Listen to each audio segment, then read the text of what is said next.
we welcome you to the Fence Comedy Debate. This crazy night off, we're going to hear from the first speaker from the affirmative team, so I won't really be listening to them. Aren't these guys attractive? No, please welcome the wonderful Julian Burnside.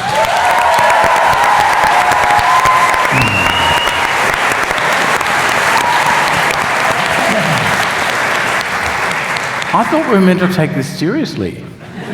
You see, I mean, the fence is actually a really stupid idea. We've all had a fence in the backyard that falls over, right? This has got to be a fence that goes down, all the way down to the bottom of the ocean and up 50 feet. That's like 100, 200 metres. And it's going to rust and it's going to fall over. It's a complete waste of time.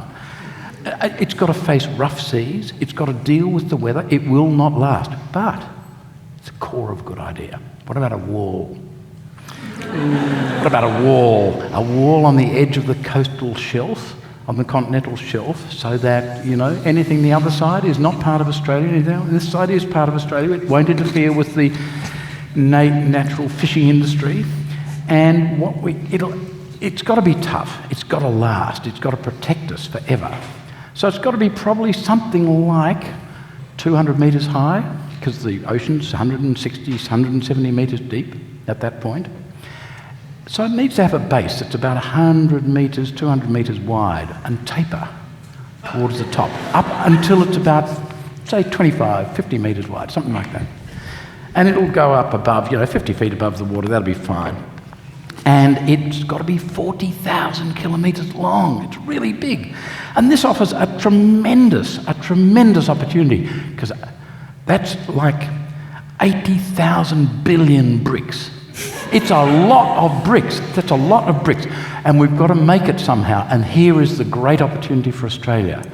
What we're going to do in order to make the 80,000 billion bricks to construct the wall is we're going to dig up Tasmania.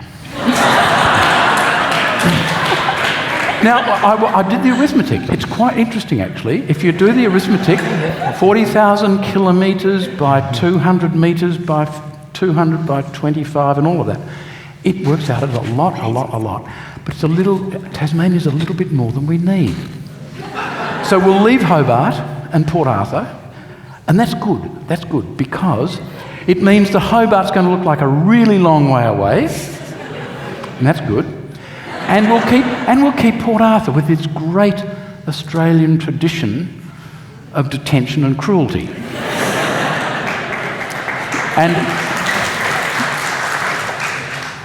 And think of the jobs. Think of the jobs there's going to be. We are talking about $800 billion worth of jobs. If you think about the number of bricks that have to be dug up and made and transported and constructed, I mean, it's a dream for Transfield. They can do every phase of it. Transfield's going to be worth a fortune. It's going to create so many jobs that we will not be able to count them. Now, there is a little minor problem. What do you do with all the people who used to live in Tasmania, which no longer exists? It'll be good for sailing, but they've got to go somewhere. They can live on top of the wall. They can spread themselves around. They can dress in those sort of kick-ass border force uniforms looking like Nazis, and they can keep an eye out for anyone trying to get into the country. They'll be able to radio in if anything weird happens. Now, all of that is pretty good. They can protect, because Tasmanians, what have they ever done? They just look on. All they're doing is looking on. This is a way of giving them a way of making a living doing what they're accustomed to doing on Centrelink. And all those uniforms can be made from Australian cotton and Australian wool. More jobs. This is the biggest job creation possibility ever to come Australia's way.